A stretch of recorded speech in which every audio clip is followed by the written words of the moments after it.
Ito na ang ating shrimp, mga buntis, na mga, ang aga-aga, ang babata-bata pa para maglandi. Ayan, mga buntis na sila. Oh my gosh.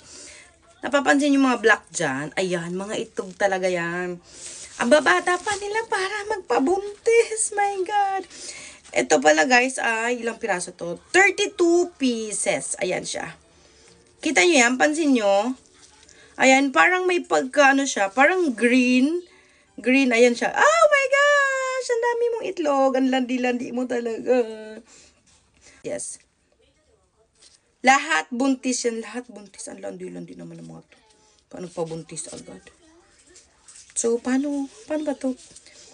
How can I start this? Charot! English! Ayan. Pak! Tanggalin ang ulo. Ilagay ang ulo dito.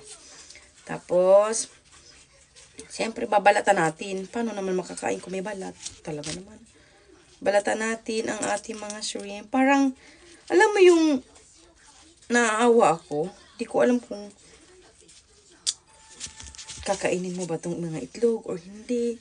Kawawa naman. Di ba dapat hindi nila hinuhuli to? Kasi nga, oh yan o. Ayan o. Bakit nila hinuhuli to? Eh di ba nga mga buntis siya? Kasi, tsaka ano, di ba dapat bawal siya? Kasi buntis, magpaparami pa sila ng shrimp. Kaya dapat bawal hulihin yung mga to.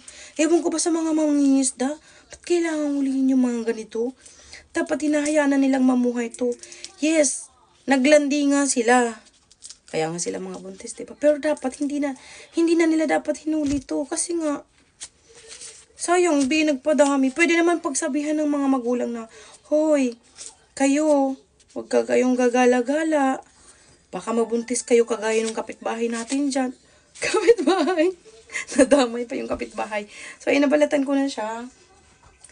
Tapos, kagaya ng kapitbahay natin na ang aga-aga nagpabuntis kasi naglandi.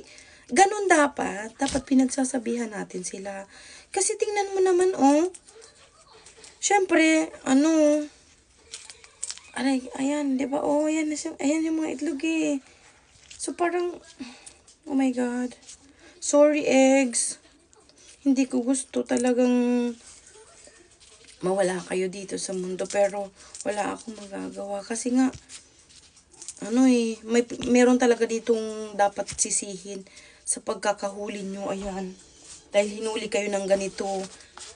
Kasi naman, kung nanahimik na lang kayo sa ilalim, para hindi sana kayo nahuli, di sana nakapanganak kayo ng mas maayos. Di sana, ayan oh. Di sana nailuwal nyo ng maayos yung mga anak nyo. Di sana mas marami pa kayong mga kalahi na mabibigyan ng panibagong buhay. Tingnan mo naman eh. Ay!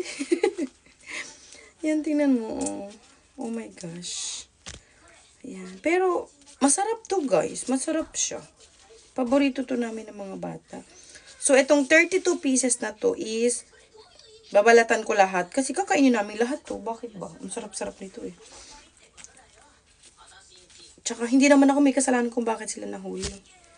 May mga mas makasalanan pa dito. Hinuli-huli sila. Ito naman kasi kayo nagpahuli-huli pa kayo. Ba't di na lang kasi kayo nagtago nang hindi sana kayo nahuli. Ayan, tingnan nyo tuloy. Yeah. So, ay siyempre hindi ko kakainin yung itlog. Uy. Kasi parang nakakaawa naman kainin yung itlog. Ayan o. Itatapon natin yung mga itlog. Tapos, yung mga lang kakainin. Tapos, yung ulo, tatapon din natin yung ulo. Ayan siya o. Ako yung naaawa sa inyo eh. Pero hayaan na nga.